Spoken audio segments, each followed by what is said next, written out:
There we go. I was adding you to the chat, and there we go. Welcome back, guys. Darth Deadpool here, and I have one of my good buddies, Sam, in here. We're both playing some Final Fantasy XIV, and we're just going to have a general discussion along with just questions any that y'all have about the game, about classes. We'll do our best to answer them. So just ignore the randomness of me. I'm just leveling up my Lancer right now. Got kind of burnt out on my White Mage after hitting uh, Heaven's Ward content, so I'm leveling some alt stuff up. And I made the big mistake of running a dungeon right now, and all my attention is put onto healing. But besides that, you guys enter. If you come in the middle of the feed, if it doesn't play at the very beginning, just pop in, ask questions, interrupt us, and I'll keep my eye on the message board, guys. So what I'm doing right now is I'm just running through my hunting log, trying to hit level 30, so I then can become the Dragoon. Let's see. So where we were starting to talk, or starting our talk at, was we were talking about the healers, cleric stance via cleric stance, using it, not to use it, and vice versa. And so we can start over on that. And your standpoint on cleric stance on healers is what, Sam? Uh, it's a good tool, but you need to be incredibly selective on when you use it. A healer, at the end of the day, that doesn't sustain his team, keyword, sustain his team, needs to practice being a healer. If you know when to use cleric stance, do a little bit of DPS and switch out of it to mend everyone's heals, then you're perfectly fine. Yeah, because I can tell you there's times I was running trials, trying to get my white mage up to 50, and it absolutely drove me insane that the other white mage in the group would just stay in cleric stance constantly, and I was stuck healing everybody, even them. And I see them just keep throwing out arrow 2, arrow 1, and then the occasional virus on the target, and it just was absolutely insane. And that's why cleric stance, it's very situational. That's why I feel the healer at low levels should practice the low level dungeons, swapping in and out of cleric stance, because a white mage and a scholar and help me out, the other one, the astrologian. If you can stance dance as a healer, you will be invaluable to any raids that come your way. Especially the endgame stuff when you hit Alexander Savage and Thornton Extreme. Oh god. Yeah. You need a crap ton of literal DPS there from everyone. Everyone has to pull their weight in terms of DPS there. Precisely, and every bit of damage can be the difference between wiping and clearing an ad, or taking the last few seconds on that boss right before the thing ticks, and then you're done for. So, very important for a healer to know the difference between when to cleric and when not to cleric. Because like I said, it's really been a pain in the tail being stuck healing every single person, especially when you're doing the roulette and it's not an 8-man pre-made, and you have people who think the giant orange glowing spots on the ground is a key invitation to stand in and have a picnic. So... Well, they're welcome to join the picnic, but they probably won't leave.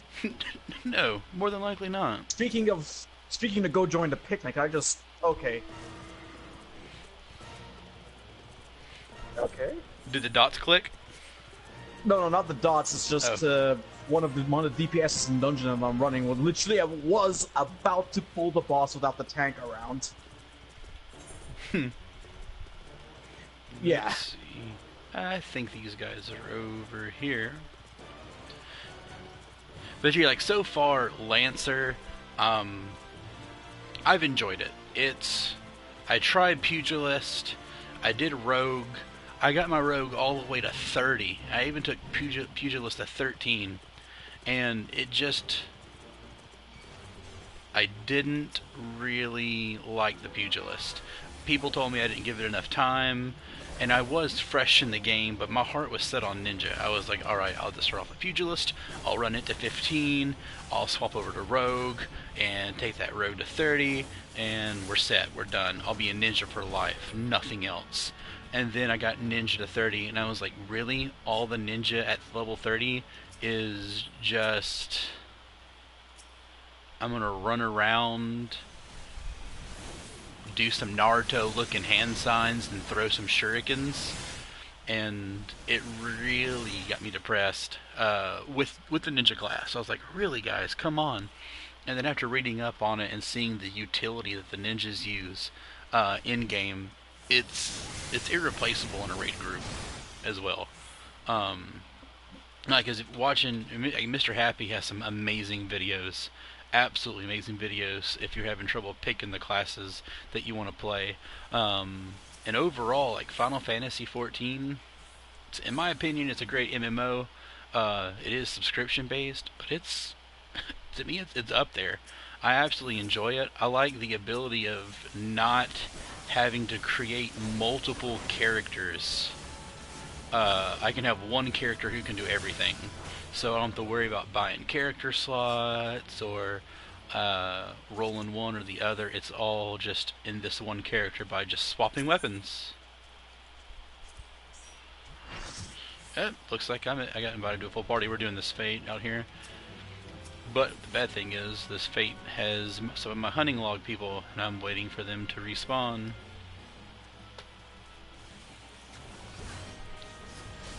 But yeah, I've also been leveling up the machinist, and I know it is not a crowd favorite right now, at all.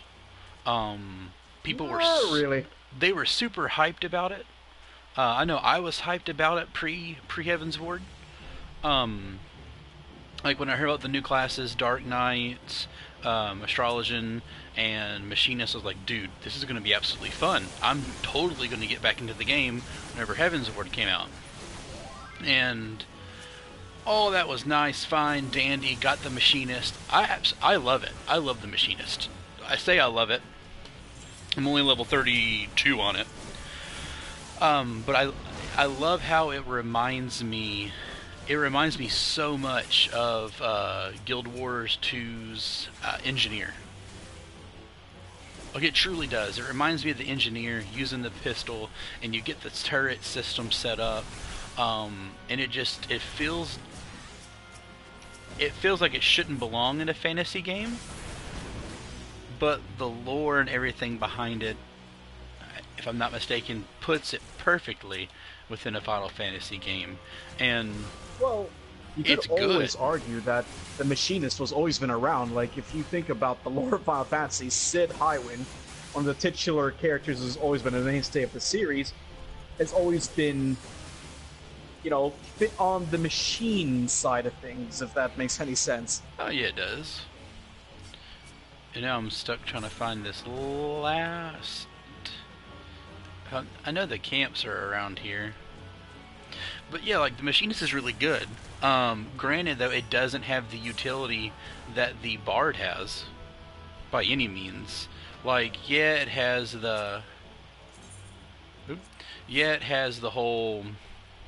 I think, if I'm not mistaken, target takes 20% extra damage, or 10% extra damage, which is absolutely awesome for raids and all that kind of stuff.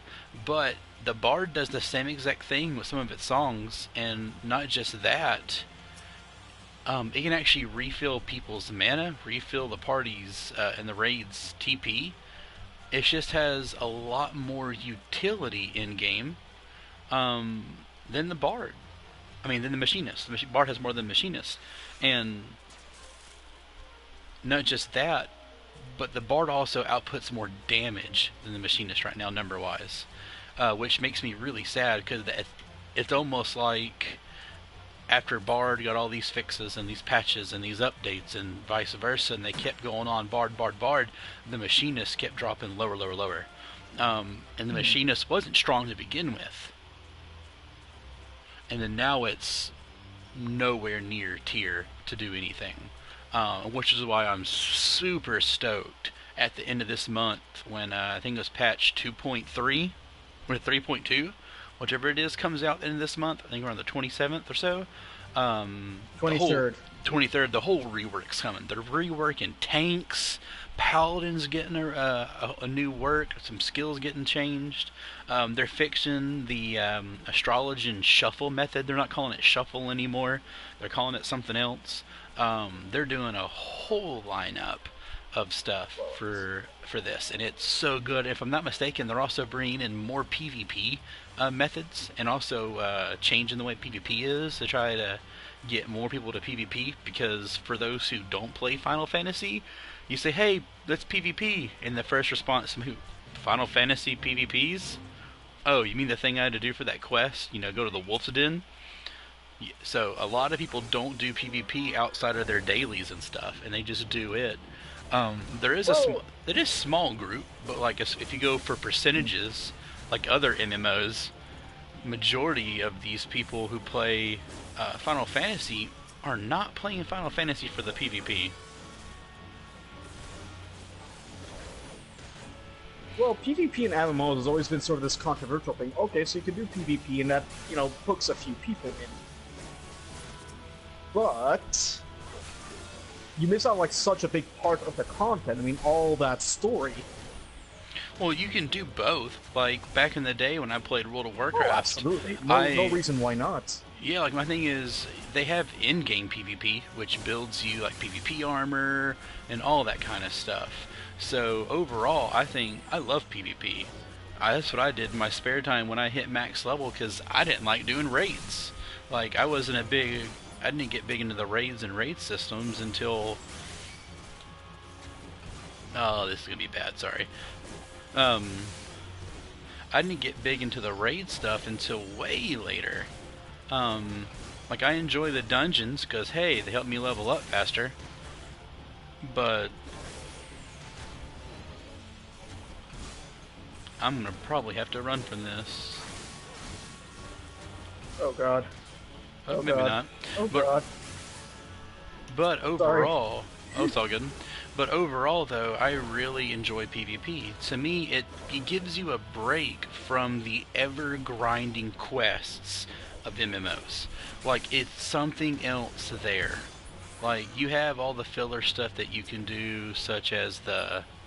like, the side quest and the crafting, but you only can make so many iron pots and pans and muffins and freaking eggs before you're tired of crafting all day long.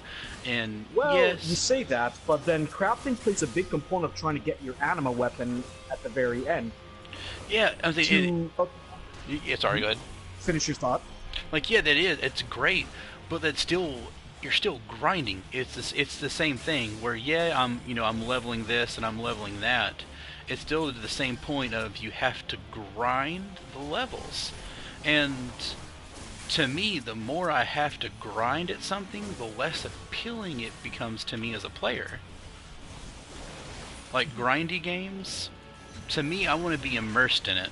And granted, though, most MMOs it's hard to get immersed in. Like, you can get really into your character, and then you have a character called Flumpky Bumpkins Jr. run by.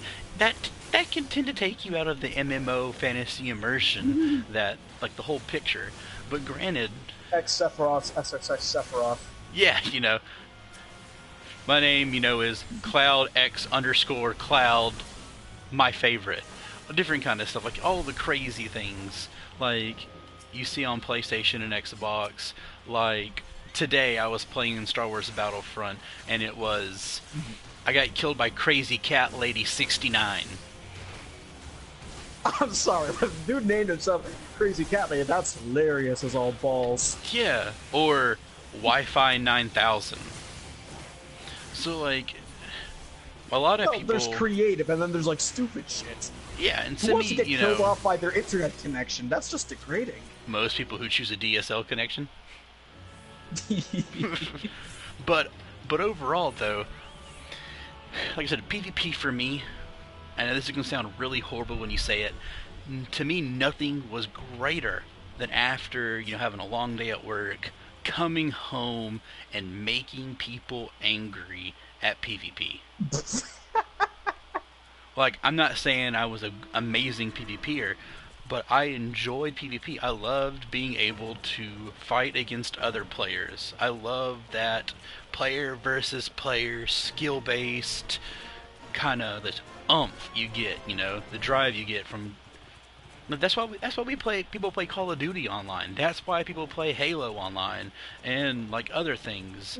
You want to play against other players to prove you're the best. And then, to me, I feel that MMOs do that with their PvP aspect, but you're able to still get that role-playing immersion within them. Okay, so that's the PvP aspect of it all. But let's say you decide to hop on to the harder endgame raids. Like currently, right now, there's actually three big raids. That's literally the bane of everyone's life right now. They are Thornton Extreme, Alexander Savage Part 3, and Alexander Savage Part 4. When they first came out, it was a literal race between people in their respective servers to see, okay, who was going to beat it first. Oh yeah, to me that's a good thing, because to me, promoting competition amongst communities is really good too. Like, I enjoy that. Like, I know I go back to World of Warcraft, and people who hate World of Warcraft forgive me, but it was my first MMO. I played during Burning Crusade, and throughout times, on the servers that I played, different servers that I played on with friends, flying into, was it Stormwind, and seeing, the head of a boss, or the monument of a boss, or being the realm's first to drop that boss. That's an achievement. That's a sense of pride that you can get, and to me, that's awesome.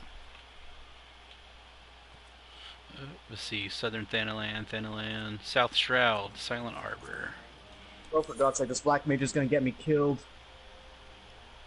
Oh Lord. Where is Silent Arbor? Sorry, I'm jumping between places. But like overall,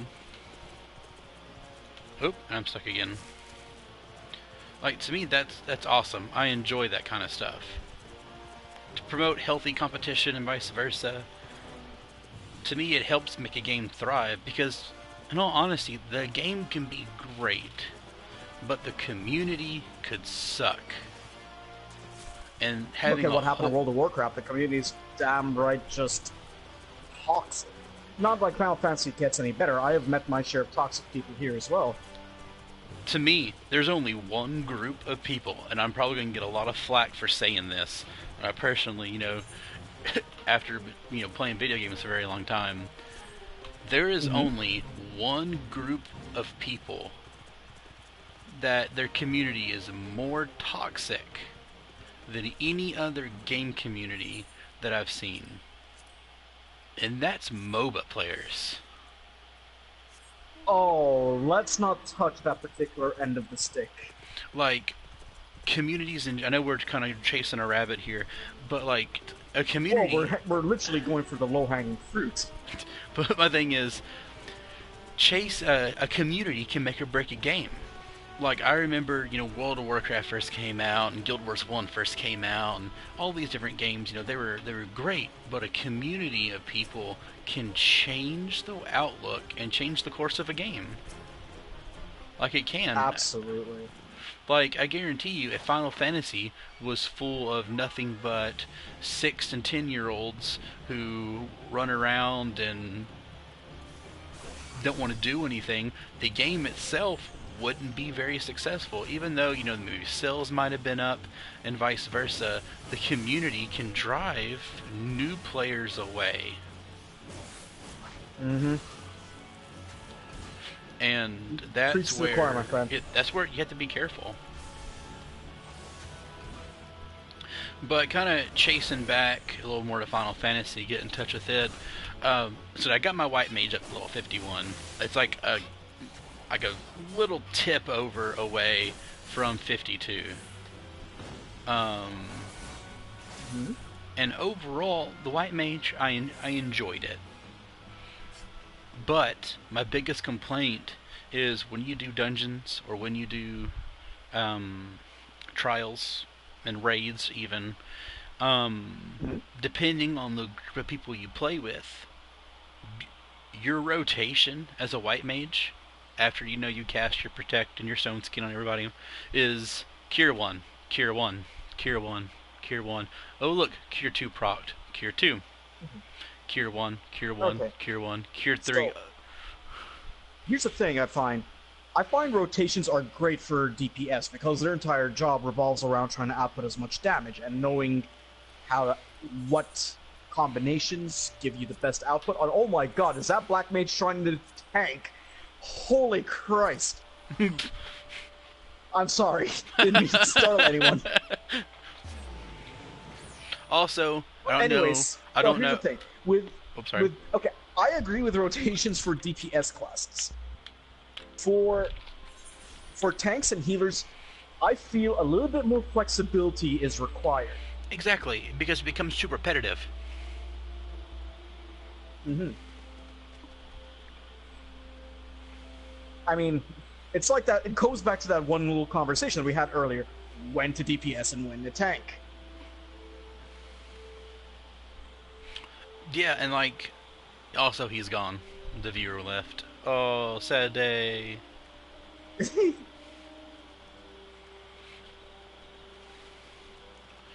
But Oh yeah, well. like, So yeah, I agree. Like to me, a healer's rotation, it either can be something that is extremely. Oh, let me see. Can I still do this? No, go away. Yes, I can. I'm gonna queue for this dungeon roulette and try to hopefully get in there. I think my queue time is gonna be 14 minutes. Awesome. Um, where? It's in an Oakwood. Yeah, it's in Oakwood, so I need to go over that side. But to me, I guess that's what burnt me out. I felt like I had like the stress level on healers. People don't understand. Like, oh, healers have it easy. They can, the Q times, the Q pops. They get all the stuff like tanks. It's not a high stress environment. All you do is you sit there and you hit stuff for you heal stuff. And I can flat out tell you, doing some of these trials and doing some of these like even level 50 story mode stuff, it gets stressful, especially if you don't have a well balanced team. If you don't have a well balanced team and they're sitting there and they're just running around like idiots, jumping and all the different stuff, and they're not paying attention, it can get stressful as a healer because not only do you have to manage your mana and your status stuff, you have to be able to make mhm. sure you pick and choose. Like look, the DPS man, he's getting killed, but I'm a third. I only have a third of my mana left. I need to make sure that this tank's going to stay healed,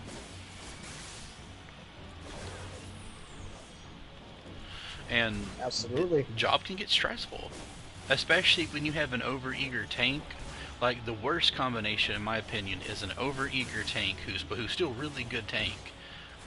Knows his Mhm. rotation, knows when to use his cooldowns and everything, but your DPS doesn't have the damage to back up the tank's pulls. Ah, yes.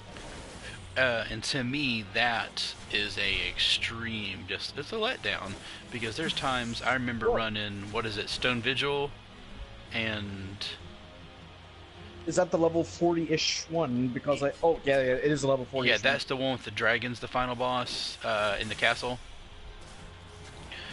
And like I remember running it, and I had a dude who would pull two or three rooms at a time. And I'd sit there and I'd burn through almost half my mana. Some of the pools I'd have to pop an elixir to even keep up. You know, it's some like, and then the DPS are like we had a black mage and we had a monk, so that should have been a cakewalk of stuff.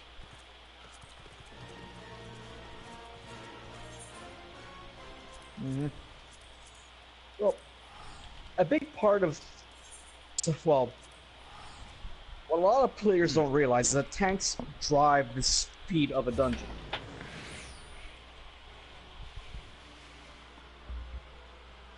Yeah, they do. They drive the A speed. good tank knows the limits of his team, It's like which the is always which admittedly is tough to do, especially if you're not communicating with your crew. yes, and the biggest thing to me is the tank's like the GPS of the dungeon, and the DPS is the engine.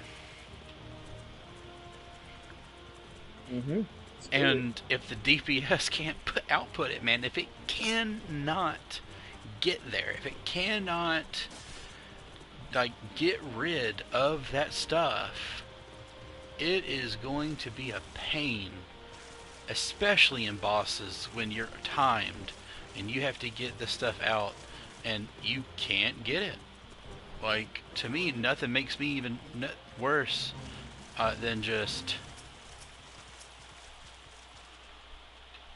Oh, I thought these guys were supposed to be here. It's the foothills, isn't it?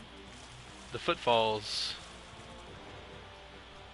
Oh, I know where they're at. But the DPS, not the worst thing is the DPS are great and tanks are slow. Like a tank that will pull maybe one mob at a time. Like the lower level, I feel like up to level 25, that might be acceptable because you still have people who are within the first 40 hours of gameplay. They're still learning their rotations. But I feel when you hit that 25 to 30 range, you should know the core of your class and you should be able to Mm-hmm. pull more than one I'd group. be, inclined to agree with your statements. And well, because hell, I didn't really figure out when I first started out this game. I went on Paladin, and I didn't figure out what the shit to do until basically I was just doing whatever. I was just basically screwing around until like roughly around level 30, where I realized, oh shit, my gear matters. Oh shit, actually being in the stats matters. It just like the revelation of what my job was designed to do and how to function as part of a team just all at once. Oh yeah. And then a lot of people still don't know that. Like, it's one of those things where I'm still playing my Dark Knight, level 35 on my Dark Knight, and there's situations where you can jump out of your tank stance to output more DPS. You're going to take a little more damage, but if the healer's good and everything's rolling right and your armor's up, like you have decent armor, like I think the only time to stance dance as a tank is if you're like top tier gear and you're running around with a great healer. If you want oh no.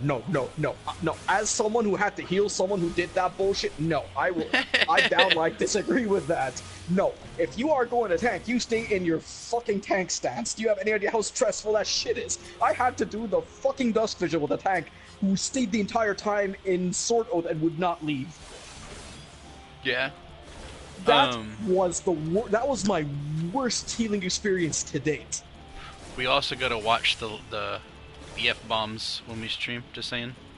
Because I think Twitch will ban us. Oh. It's all good. You didn't know. And they normally just send you a warning letter.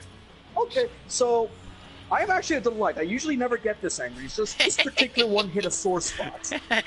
My apologies to anyone in the YouTubes. But my thing is, like, I understand. Like, overall, though, like, stance dancing in general, as we said, it's very situational. It's very situational. Like, I think on some bosses, you can stance dance, and you'll be totally fine for the tank. Especially Dark Knight, because when you stance dance, the best time to use your cooldowns is not right when the initial pull.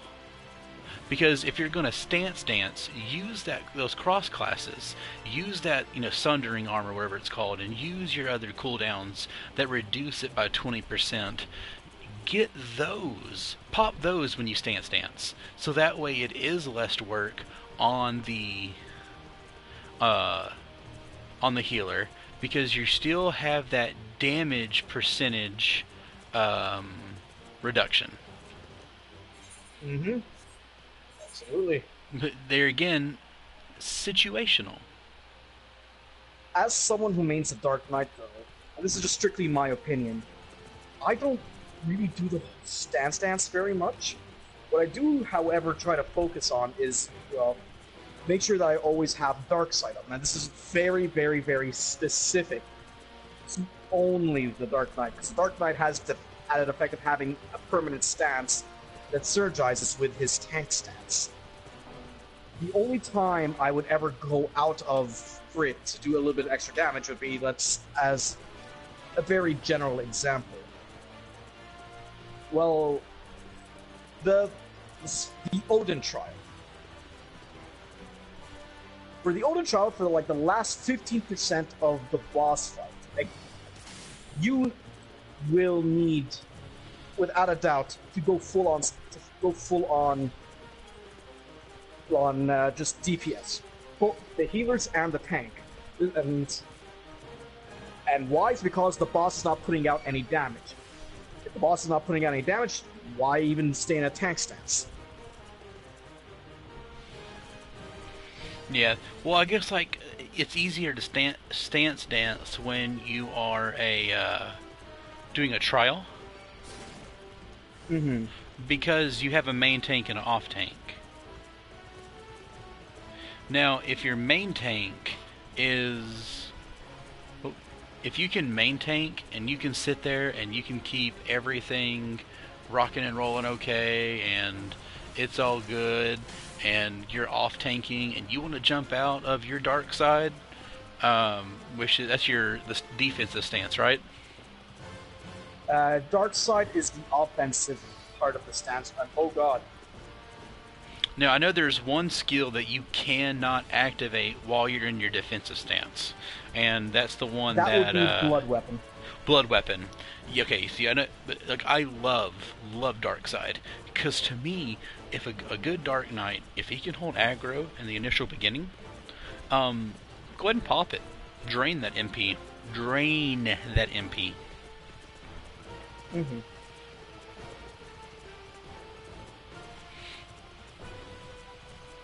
Oh lord. I really should not be in this dungeon. Oh my lord, what the hell is going on here? Why? Why do these bad things happen to me? My summoner has died on me twice in the... Oh, okay, thank god we beat the final boss. My summoner... Okay, so anyone who's familiar with the Aerie, my summoner died just before Nidhogg unleashed... Oh my lord, Lesser Panda, I want. 71. So, Nidhogg unleashes a wipe that you need to go into a shield to bypass. He died because he made it just a second too late. And then, he died afterwards because, well, he took a wee bit too much damage and I was focusing on keeping my tank alive. Yeah. Just the stresses of being a healer. I'm sorry. This is tanking is so much less stressful for me. I gotta be honest. Tanking was less stressful for me too. Where are those guys at? I don't know where the Moon Trip Rip Drivers are. I know they're not in the Moon Trip Pile Driver. Lesser Panda. Am I in Western? Yeah, I'm in Western Thanaland. They're in the Footfalls, and they weren't up top.